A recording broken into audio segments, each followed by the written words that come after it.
Hello everyone, नमस्कार। हमारे YouTube channel में आपका हार्दिक स्वागत है। दोस्तों, हरियाली तीज या श्रावणी तीज का पर्व हर साल श्रावण मास के शुक्ल पक्ष की तृतीया तिथि को मनाया जाता है। बहुत सी जगहों पर तो इसे कजली तीज के नाम से भी जाना जाता है।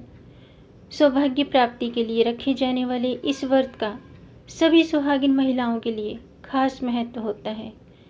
सावन माह में आने के कारण यह हरियाली तीज के नाम से भी काफ़ी प्रसिद्ध है।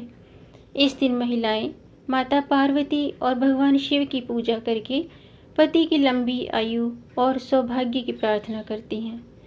आज हम जानेंगे साल 2020 की हरियाली तीज व्रत का शुभ मुहूर्त, पूजा की विधि और इस व्रत के दिन किए जाने वाले कुछ खास उपाय। साथ में जानेंगे इस व्रत से जुड़े कुछ खास नियम और साथ में जानेंगे जो व्रत करने वाली महिलाओं के लिए बहुत ही शुभ और बहुत ही खास होते हैं, वो उपाय जानेंगे। तो वीडियो शुरू करने से पहले आपसे अनुरोध है, अगर आप इस चैनल पर नए आए हैं और पहली बार आए हैं तो इस चैनल को सब्सक्राइब कर दीजिए और बेल आइकन बटन प्रेस कर दीजिए ताकि आने वाली वीडियो देख सकेंगे आप सबसे पहले। और जिन्होंने ये चैनल सब्सक्राइब कर दिया है उनका दिल से आभार, बहुत बहुत धन्यवाद। दोस्तों, इसी तरह इस चैनल को अपना प्यार देते रहिएगा और वीडियो को अंत तक ज़रूर देखिएगा ताकि कोई भी जानकारी छूट न जाए, क्योंकि दोस्तों आधी अधूरी जानकारी से पूरा लाभ नहीं मिलता है। इसलिए हमारे साथ अंत तक बने रहिएगा और वीडियो पसंद आने पर वीडियो को लाइक भी ज़रूर कीजिएगा। आपके लाइक से हमारा मोटिवेशन अप होता है। तो आइए शुरू करते हैं। दोस्तों, सबसे पहले तो आप सबको मेरी तरफ से हरियाली तीज की हार्दिक शुभकामनाएं। आज के दिन कन्याएं और महिलाएं निर्जला व्रत रखती हैं। इस व्रत में भगवान शिव और माता पार्वती की पूजा की जाती है। शास्त्रों के अनुसार इस दिन महादेव और माता पार्वती का दोबारा मिलन हुआ था। हरियाली तीज का त्यौहार सावन माह के शुक्ल पक्ष की तृतीया तिथि को होता है। इस दिन कन्याएं और महिलाएं इस व्रत को अपने पति या होने वाले पति की लंबी उम्र के लिए रखती हैं। ये व्रत बिना पानी पिए रखा जाता है, यानी कि निर्जला रखा जाता है। इस दिन कन्याएं और महिलाएं 16 श्रृंगार करके महादेव और माता पार्वती की पूजा करती हैं ताकि मनचाहा वर मिले और सुहागिन स्त्रियों को अखंड सौभाग्य की प्राप्ति हो। आज इस खास वीडियो में मैं आपके लिए उपाय भी लाई हूँ जिसे कोई भी अविवाहित लड़कियाँ या सुहागिन महिलाएं करती हैं तो उनके पति का भाग्य 15,000 गुना भाग्य प्रबल होता है और लड़कियों को यानी कि कुंवारी कन्याओं को अच्छे जीवन साथी मिलने के योग बनते हैं। इस दिन नवविवाहित लड़कियों को मायके भी बुलाया जाता है। बेटी के ससुराल में सम्मान की जो सुहाग की सामग्री होती है, उन चीज़ों सुहाग की सामग्री के साथ मिठाई भी वगैरह भेजी जाती है। और ऐसा भी माना जाता है कि इस माह में सावन की हरियाली तीज पर भगवान शिव माता पार्वती कैलाश पर्वत को छोड़कर धरती पर निवास करते हैं। शिव भोले माता पार्वती के साथ ससुराल आए होते हैं।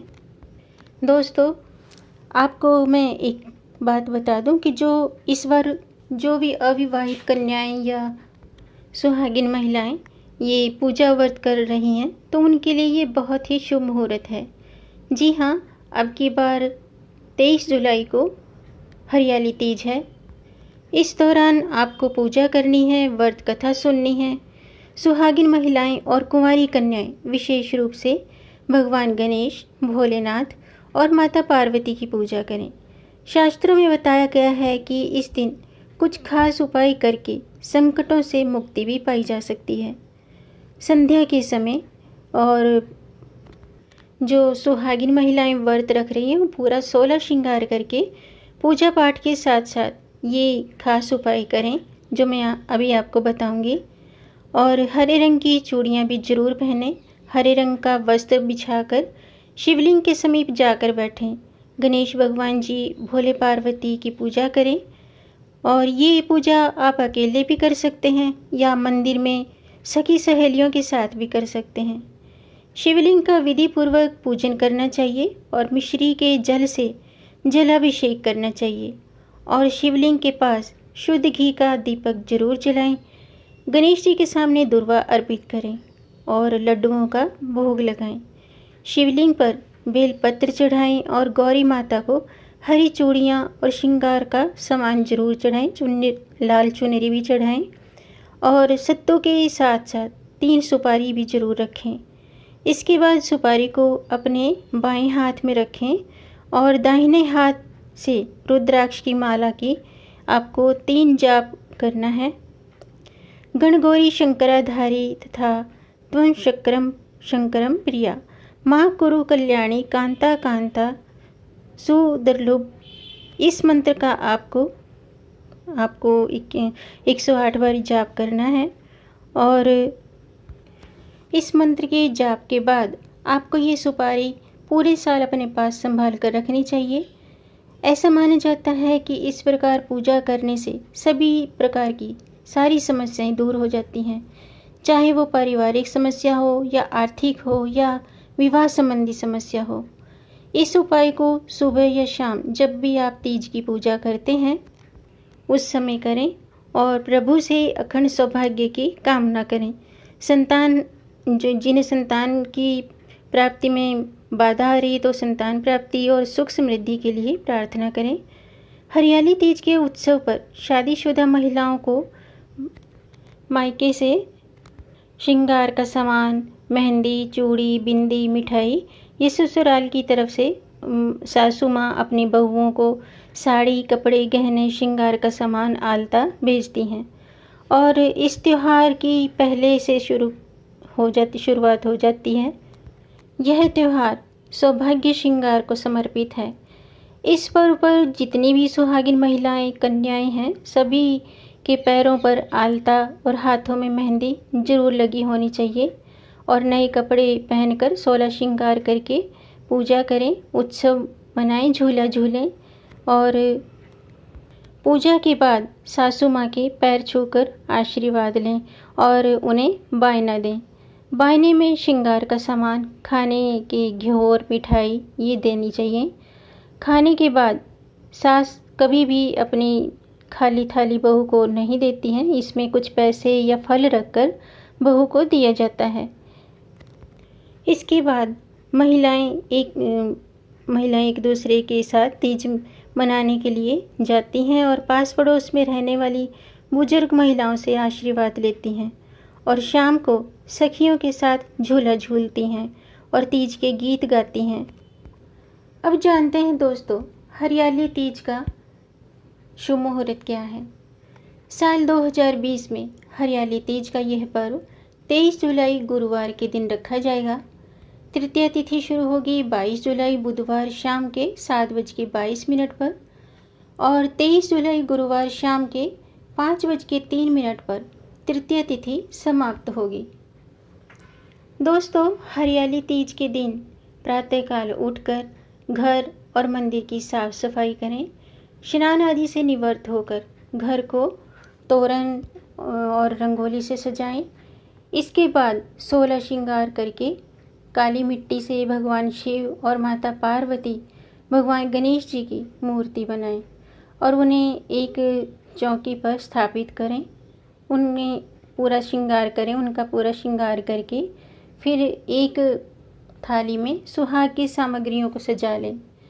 इसके बाद माता पार्वती को ये सुहाग की सामग्री अर्पित करें और सभी देवी देवताओं का भी विधि पूर्वक आवाहन करें, पूजा करें और तीज व्रत की कथा जरूर सुनें या पढ़ें। फिर अंत में माँ गौरी और भगवान शिव से सौभाग्य की कामना करते हुए पूजा संपन्न करें। अब जानते हैं दोस्तों, हरियाली तीज व्रत के नियम क्या हैं। दोस्तों, तीज के दिन प्रातःकाल स्नान के बाद 16 श्रृंगार करके उपवास रखना चाहिए। इस दिन शाम के समय शिव मंदिर में या घर पर ही भगवान शिव और माता पार्वती की विधि पूर्वक पूजा करनी चाहिए और दीपक जलाना चाहिए। व्रत के बाद किसी सौभाग्यवती स्त्री को सुहाग का सामान दान करें और उनका आशीर्वाद लें। इस दिन विशेषकर पूजा के समय और जब भी मतलब आप पूजा करते हैं या मंदिर में या घर में, तो लाल रंग के कपड़े और जो भी श्रृंगार का सामान है उन प्रयोग करते हुए पूरा श्रृंगार करें तो ज़्यादा शुभ होता है। और इसके अलावा जो भी ये व्रत रखते हैं उन्हें इस दिन पूरे दिन मतलब मन में बुरे विचार नहीं आने देने चाहिए, शुद्धता का ध्यान रखना चाहिए। अगर आप इस व्रत को रख रही हैं तो किसी बुजुर्ग या अन्य किसी भी का भी मतलब अपमान ना करें, किसी को कटु वचन ना कहें। अब जानते हैं हरियाली तीज के मतलब तीज व्रत के उपाय क्या हैं। दोस्तों, तीज के दिन शाम के समय पीपल के पेड़ के पास सरसों के तेल का दीपक जलाएं। दीपक जलाने से व्यक्ति को मनोकामना प्राप्ति का वरदान मिलता है, इसलिए पीपल के वृक्ष पर शाम के समय दीपक जरूर जलाएं। इसके अलावा दोस्तों, हरियाली तीज के दिन शिव मंदिर में दीपदान अवश्य करें और शिव मंत्र के जाप करें। शिव मंत्र का जाप करने से सौभाग्य और सुख की प्राप्ति होती है। हरियाली तीज के दिन शाम के समय माता गौरी के समक्ष 16 श्रृंगार की सामग्री अर्पित करें और विवाह संबंधी परेशानियां जिनको हैं तो वे अपनी परेशानी, अपनी जो भी इच्छा है भगवान से और माता पार्वती से कहें। तीज के दिन गणेश जी और शिव पार्वती की पूजा करने से व्रत रखने वाले को मनचाहा वरदान मिलता है। आज के दिन शिव मंदिर में यदि सही मुहूर्त में शाम को यानी कि प्रदोष काल में अगर आप माता पार्वती की, भोलेनाथ की पूजा करते हैं तो कई गुना अधिक इसका फल मिलता है। इसके अलावा दोस्तों और भी कुछ अचूक उपाय हैं जो मैं आपको बताती हूँ। शाम के समय पीपल के पेड़ पर आप एक छोटा सा काम कर सकते हैं। आपने क्या करना है, अपने साथ थोड़ा सा सिंदूर लेकर जाना है और सरसों के तेल का दिया जलाना है और सरसों के तेल से नहीं, सिंदूर से पीपल के पेड़ पर, सरसों के तेल से नहीं, सरसों के तेल का तो आपने दिया जलाना है और जो सिंदूर है उसे आपने पीपल के पेड़ पर स्वास्तिक का चिन्ह बनाना है और 7 बिंदियाँ उस पर लगा देनी है। फिर अपने जो भी मनोकामना है वो उसके लिए आप भगवान से, भोलेनाथ से प्रार्थना करें और कि मेरा सुहाग अखंड बना रहे।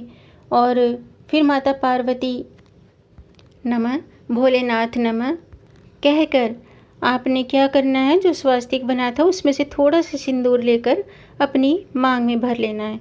ये सुहागिन महिलाओं ने करना है और अपनी मांग में से ही थोड़ा सा सिंदूर लेकर के अपने पति को भी तिलक करना चाहिए। और किसी ऐसी कन्या को जो 6 वर्ष से 9 वर्ष तक की कन्या हो उसे खीर खिलाकर लाल वस्त्र का दान करना चाहिए। ऐसा करने से घर में माता लक्ष्मी का स्थायी रूप से निवास होता है। माता गौरी के सामने 16 श्रृंगार का सामान रखकर एक घी का दिया जलाकर सुहाग की सामग्री अर्पित करें और फिर बाद में, पूजा के बाद में ये सामान किसी सुहागिन स्त्री को दे दें, चाहे वो माँ हो या भाभी हो या खुद भी इस सामान का प्रयोग कर सकते हैं। दोस्तों, आपको ये जानकारी कैसी लगी? अगर आपको ये जानकारी अच्छी लगी हो तो आप इसे लाइक ज़रूर कर सकते हैं। आप लाइक के बटन को दबाएंगे तो नीला हो जाएगा और इस जानकारी को ज़्यादा से ज़्यादा शेयर कर दीजिए ताकि किसी और का भी भला हो सके। और अगर आपका कोई सुझाव है, कोई प्रश्न है तो कमेंट बॉक्स में ज़रूर लिखिएगा। मेरे चैनल को सब्सक्राइब ज़रूर कीजिएगा ताकि आने वाली वीडियो देख सकेंगे आप सबसे पहले। और वीडियो को अंत तक देखने के लिए आपका बहुत बहुत धन्यवाद। मिलेंगे नई जानकारी के साथ, तब तक आप खुश रहें, स्वस्थ रहें, अपना ख्याल रखें और अपनों का भी ख्याल रखें। जय माता दी, हर हर महादेव।